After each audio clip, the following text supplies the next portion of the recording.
Namaskar, dear friends. Today will be a very inspiring, very unstructured, and poorly put together presentation because I have really little time and little energy for. Huge enthusiasm, but little time.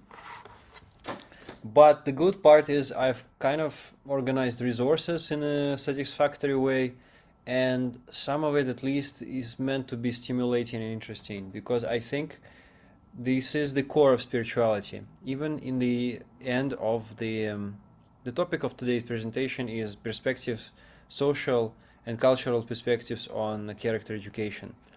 And this is maybe more of like a forum opening because we come from different cultures. Japesh is a Chinese Canadian. Max is. What are you? Are you Kazakh? Are you Russian Kazakh? Canadian, Uh, Quebecois. oh, I speak Russian, but I'm about as Russian as you will be considered to be Canadian or I don't know, American. It's kind of nonsensical to me. I was born in Kazakhstan, got brought here very early in my life. Went back to Kazakhstan a few times, but grown up here for most of my life. All right, thank you for sharing. My point is that we come from different linguistic and cultural backgrounds, and language is a big part of culture. So Yvonne is Quebecois. As far as I remember, quite a few generations back, Sasha is Ukrainian, Madhuvidi is Ukrainian, I am Russian Canadian.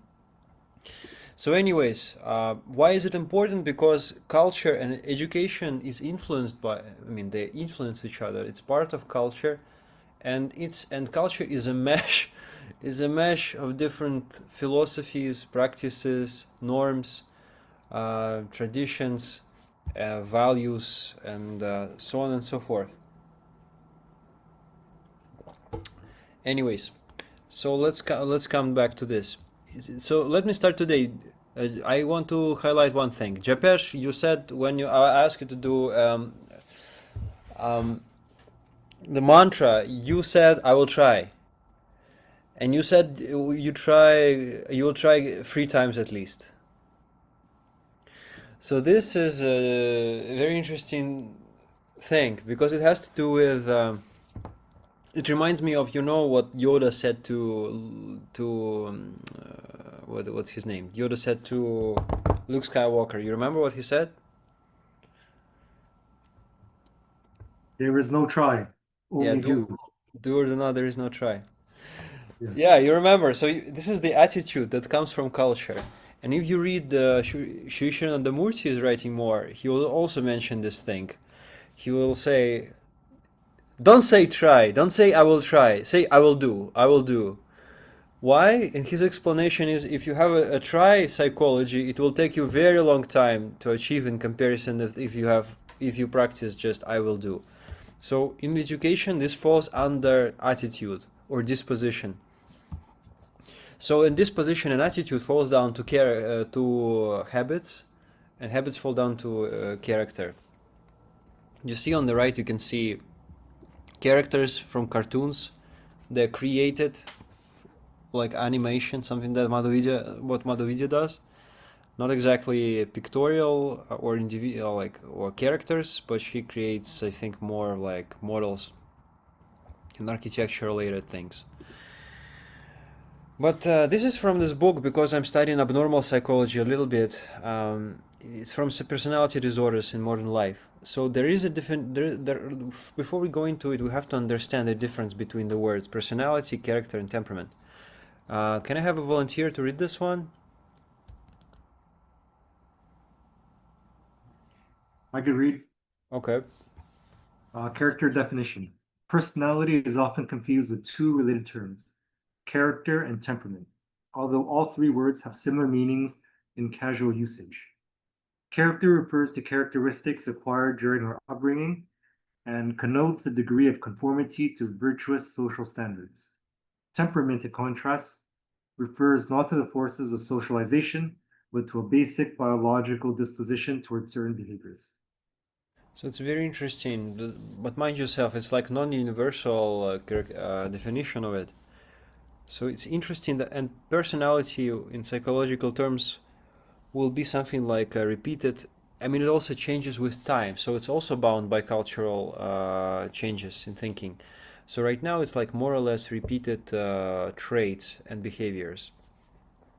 So character is more influenced by societal norms, by societal standards, values, and philosophies. Or in other words, education and upbringing. Whereas temperament is more influenced by biological disposition and genetics. Yeah.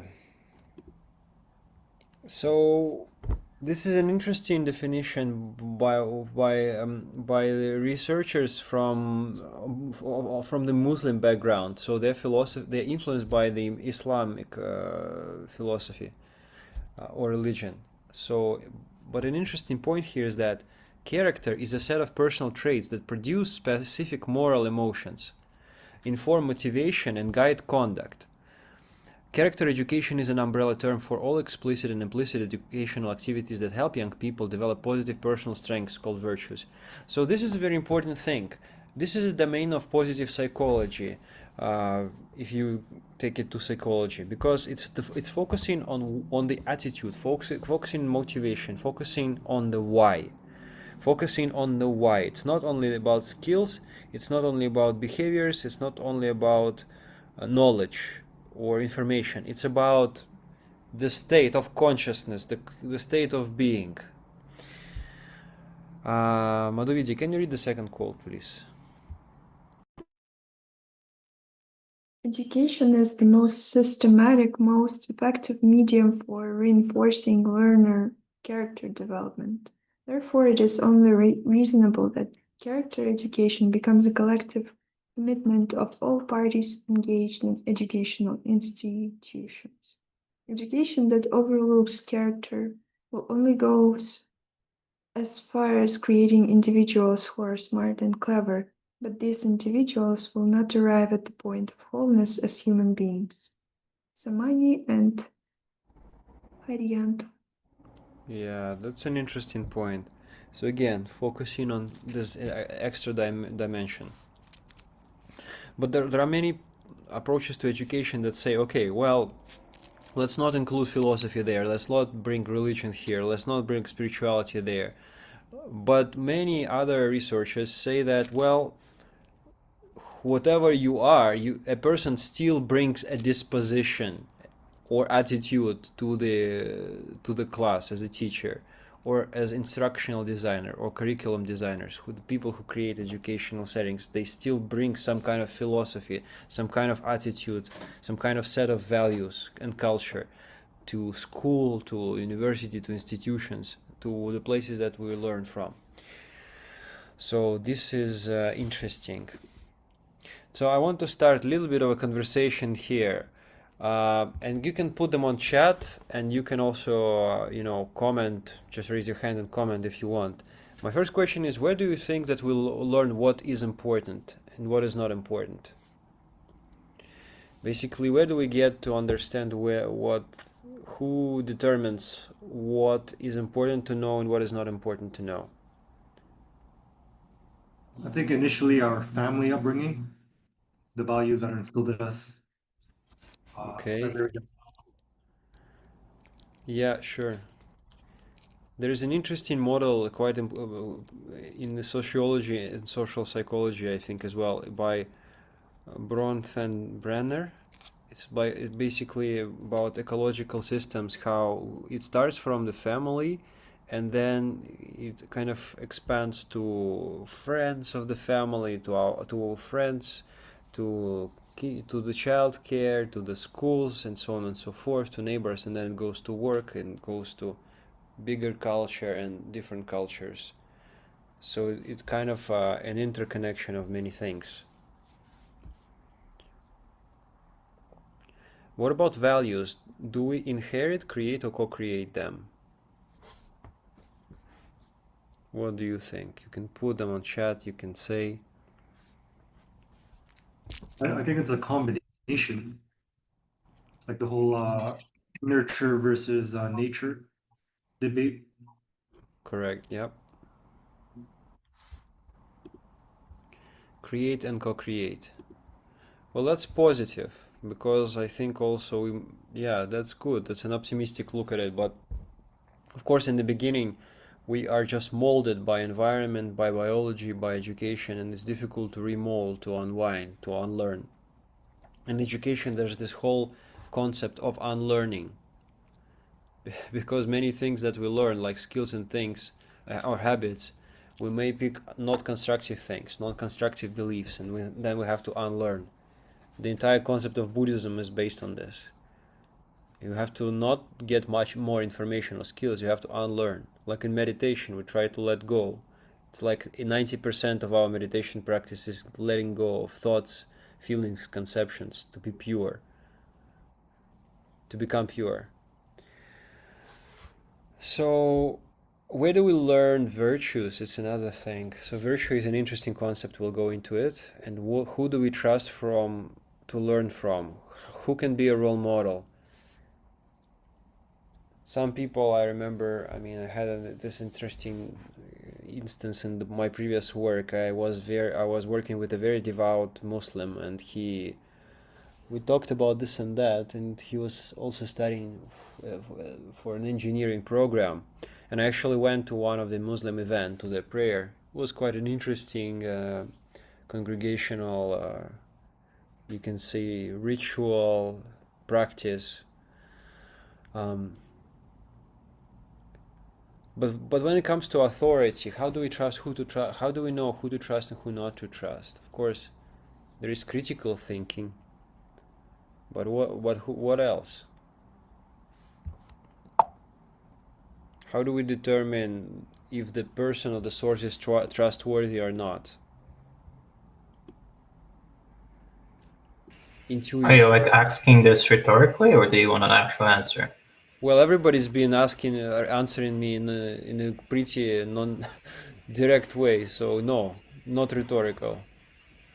Well, when it comes to figuring out authority in our lives, it depends on which stage of development you are.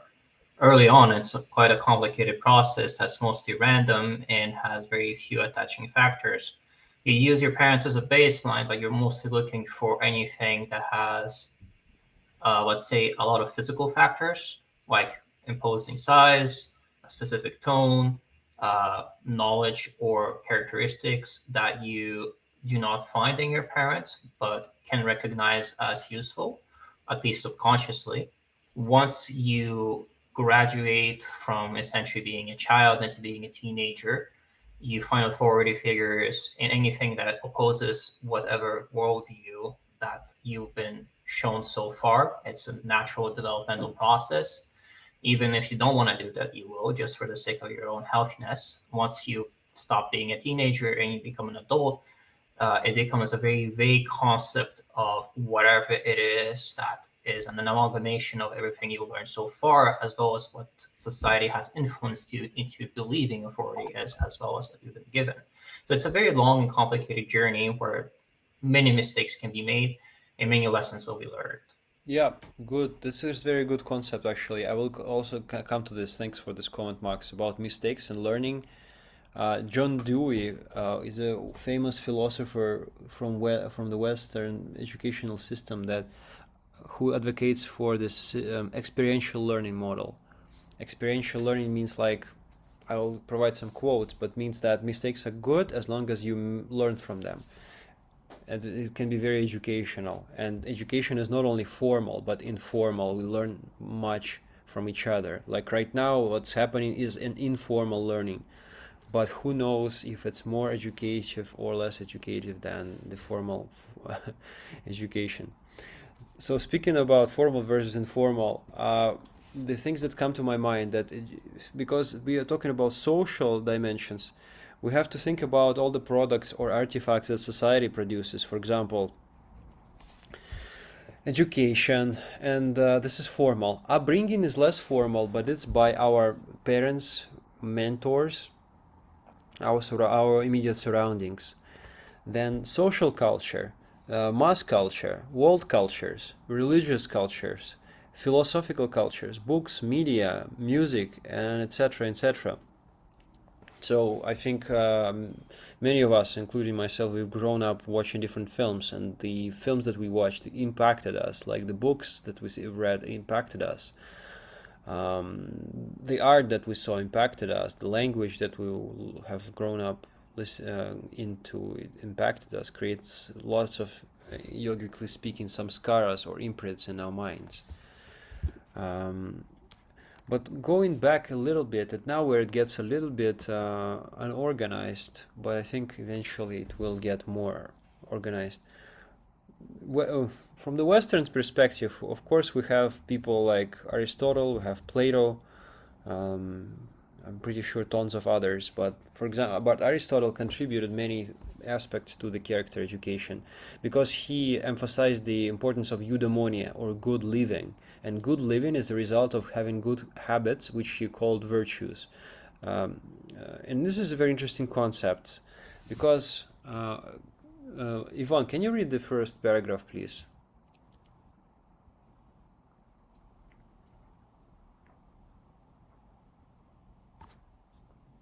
Okay. Okay. You hear me well? Yes, thank you. Okay. Okay. You'll excuse my poor English. Aristotle approach to character education itself treads a virtuous mean between the extreme of not engaging in moral education at all, vice of deficiency, or of overdoing it, or doing it in a way that are immoral, or stifling, vice of excess. He calls us back to a reasonable, balanced position marked with modest expectations. That's very good. Thank you very much.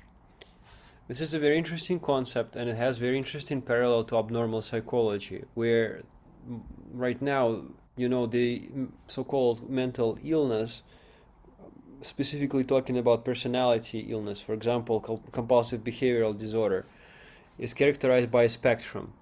And here you can say on the one side we have completely not caring, not paying any attention, not providing any kind of moral education. This was what he calls vice of deficiency. So like not completely, being completely a mess. But on the other part of the spectrum is caring so much that you just care about the order and you cannot tolerate any kind of order, to the point that it creates distress or dysfunction in the personality. However, according to Aristotle, if you go to the middle, this is what the virtue is. So for example, you take courage. So courage is a virtue because it's balanced. And on the one side we have cowardice, not rising to the occasion at all. And on the other side we have recklessness. I remember having this conversation with my friend who said, I want to be fearless. And I said, well, this is kind of extreme. If you are fearless, if you're like not prepared for something, if you're fearless, but you have to face a lion, for example, right? You are like, I don't know, what's the better example? You have to perform into a play. You have to give a presentation in front of the CEO of your company or something, and you don't prepare at all. This is like, well, frankly, stupid or irresponsible. Of course, taking it to extreme example here, but I mean this is like like cowardice. You means no, probably I'm confusing and bubbling. Let's just keep it simple. So in this case, one is not preparing at all, and another one is over preparing. So the middle part would be do just enough to do what's required. That would be, according to Aristotle, a virtuous behavior. So courage is not about not being afraid, or to be increasingly, or to be not to be afraid at all to the point of recklessness. And it's not also about to be completely coward and overrun by fear. So it's about facing it and rising above it. So, and this is an interesting concept that he's pointing to, habituation. So virtues are developed by continuous practice. So in other words, the virtue cannot just be achieved by just reading about it, by thinking about it. It has to be achieved by constantly thinking and acting on it, by practicing and by getting feedback. For example, meditation, for example, the practices that yoga is based upon.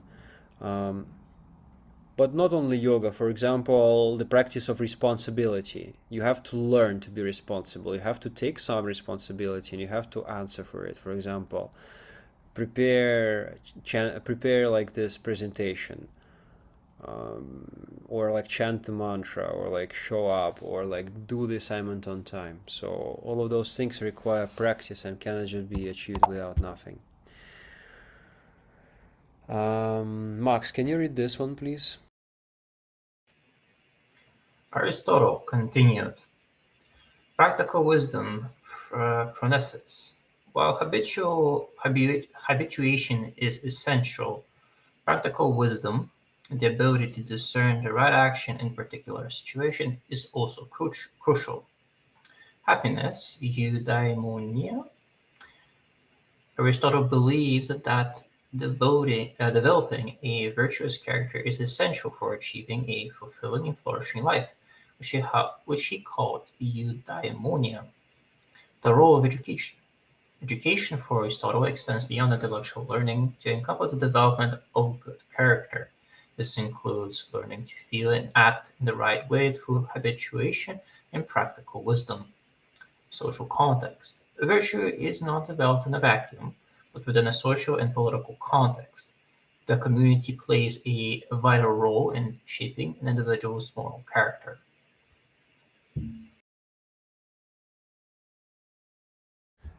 Yeah, that's, I think it's interesting.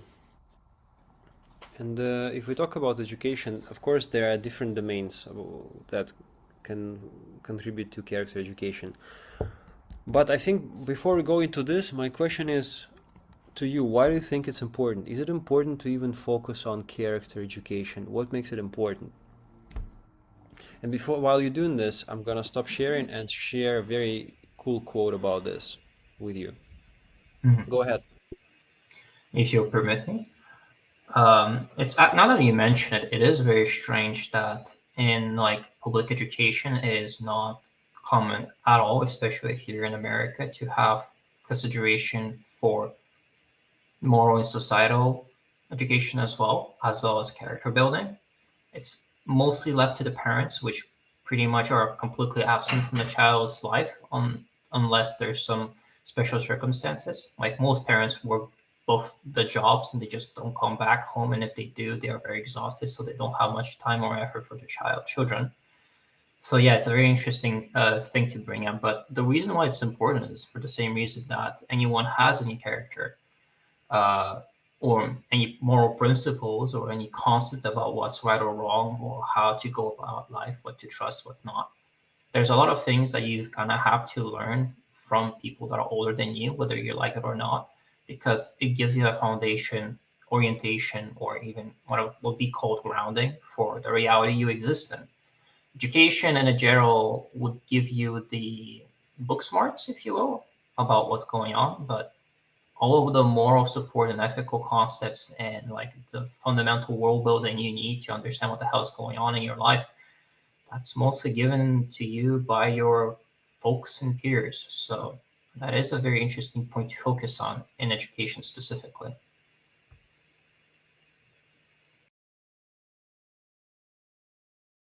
Yeah, thank you, Max.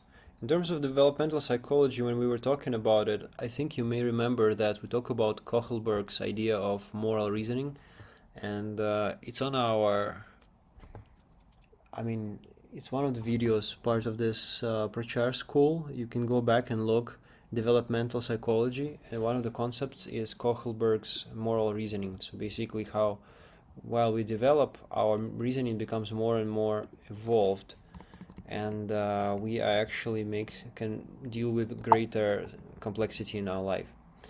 But the quotes that are quite inspiring, I just want to share by John Dewey.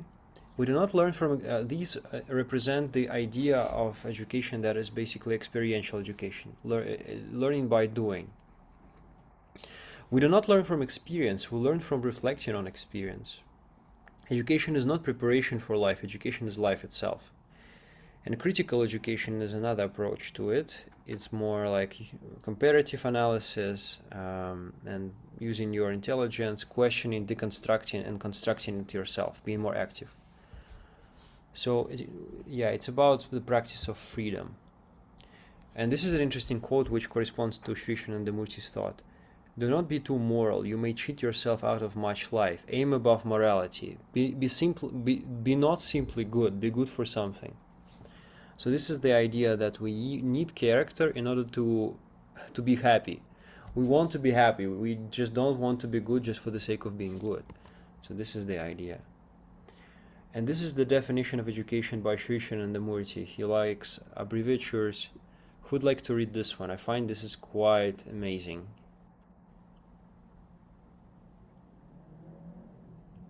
Can read. Okay. E. Enlargement of mind. D. Discipline. E. Attitude. Etiquette. S. C. Smartness. M. Memory. E. English. P. Pronunciation. U. Universal outlook. C. Character. A. Active habits. T. Trustworthiness. I. Ideation of the great. O. Omniscient grace. And nice temperament. Yeah, this is very inspiring because it's spiritually inspiring. Active habits, so like not passive, something that we actually choose to practice. So I don't want to bore you with these ones. For further interest, you can there are different perspectives on it. But basically, character education is carried out by providing education in values or virtues that make up basic character values of a nation. And I think not only of a nation, but the yogis would say of the universe. You have to be a great citizen of the universe. And this is our responsibility, spiritually speaking. The virtues attributable to character are essentially values themselves. As such, character education in essence is the development of values that have their roots into the philosophy or ideology. I don't know why it says Indonesian nation, religions, cultures. Maybe it's more specifically about this particular article, but of course it means universal nations. And as part of Tantra, there's a lot of, in the Ananda Marga culture, character education plays a big part. There are 10 yamas and niyamas, 15 shilas, 16 points, and then lots of lessons by Shiva and Buddha. But the idea is just to practice. It's not about just knowledge, it's about putting them to action, making them active. So, for example, how to have a firm determination in one goal and mission. Can you tell me what is how do we put it into action? How do we make it into active habit? It's basically learning to make a decision, learning to commit.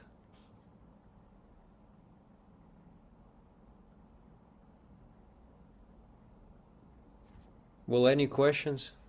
Any ideas? How do we teach our children that? How do we teach ourselves? Let me make it relatable to you. If you want to have a relationship and you want to have it stable and you want the other person to be with you and you to be with them, commitment is important. So how do you stay committed? I'll comment here. It really depends the type of relationship you have. Romantic. Let's say every healthy relationship, in my mind, is romantic in some strange way. Even when it's not comprehensible to normal human minds, it's still somehow romantic. So we are in Uh, romantic relationships with you, me and you. yeah. One of the things I would like to say that if you wanted to ask the question how to stay committed in a relationship, it's about knowing yourself and what you really need, not like what you want, what you need. Because it's not about a question of fulfilling a specific desire. It's about creating a fundamental form of existence for you. Because you have to accept the fact that you will be changed in the relationship into something else.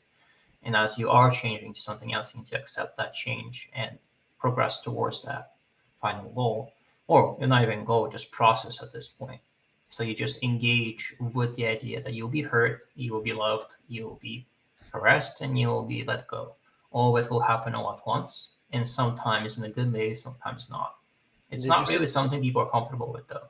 And Okay. engaging in a relationship, keeping it stable, requires you to engage with the idea that you have certain needs, and those needs will be in that relationship in one form or another. You need to recognize and work with them.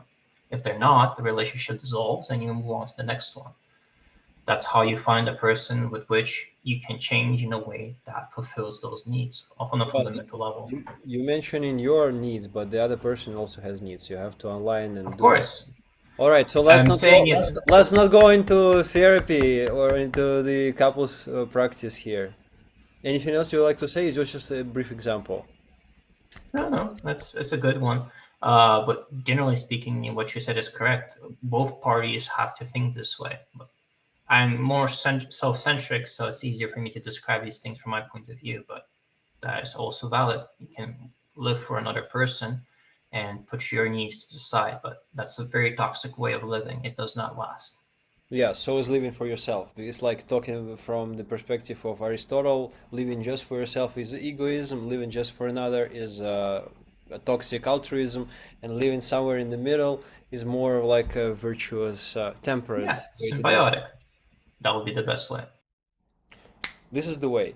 Anyways, now kind of making it about education, now bringing in character. So for example, I want to be more courageous, so you need to make more courageous decision. Or if you want to determine how do you say, establish determination, you have to be make determination about little things. That's why, guess what, Shishanandamurti says in Supreme Command, do sadhana twice a day regularly and follow yama niyama, and yama niyama should be followed. Why? Because without yama niyama the mind cannot be balanced. So it's the means. So he said that uh, morality is the base, sadhana is the means, and life divine is the goal.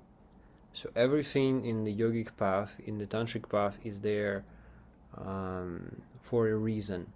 So it kind of corresponds to what Thoreau said. You don't want to be moral just for the sake of being moral. You don't want to be good just for the sake of being good. You have to be good for something. And in yoga, this something is you want to achieve supreme consciousness. You want to be infinitely happy, and you want to expand and grow and, save the world, uplift the society. That's what you want to do. And this is the ideology. And it's super inspiring, and it's big time based on the attitude. Attitude is big part, or disposition or motivation is big part of it. And that's why, for example, these 6 lessons of Shiva are very important. And this first one is being firm determination. You have to be firmly resolved that I will do it. So the next time I'm asking Japesh or anybody else or myself to read the mantra, forget about I will try. Of course you will try, but you have to be like, yeah, I will do it. So don't give your mind the permission to do it half-heartedly. Just do it. And you will notice how you will be more, how you will inspire yourself more. And the second one is reverence or respect for the goal. The third one is trust, faith, and surrender to the teacher, to the spiritual teacher. The fourth one is balanced mind, just like what Aristotle is talking about. Not too much, not too little. So the mind has to be balanced, diet has to be balanced, and sensory organ has to be balanced. So we all kind of come to this idea of balance. And that's why I think we should conclude, because we're a little bit over time, and these references are here depending on what your particular needs are in terms of character education. As a teacher, as a learner, I'm really interested in how character education, in terms of raising children, raising adults, raising yourselves, ourselves, retraining and unlearning, I think it's very important because it's about transformation and growth. So that's what I think education is. And character plays a big role in how we learn.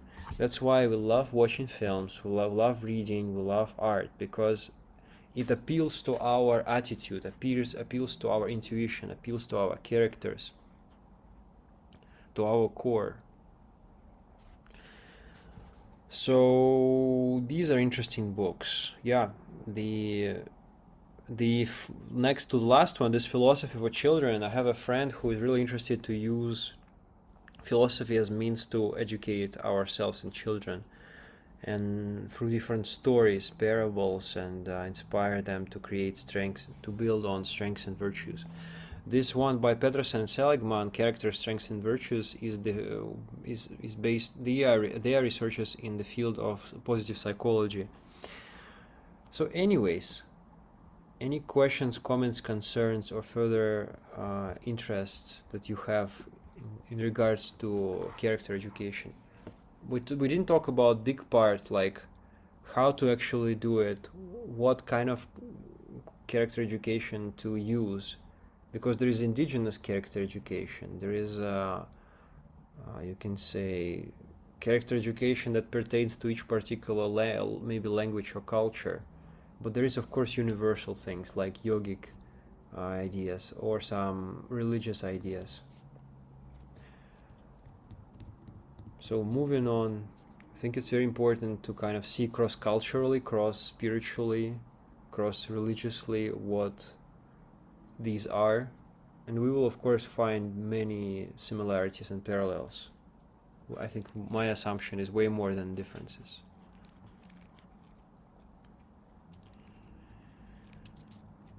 All right, I'll stop recording.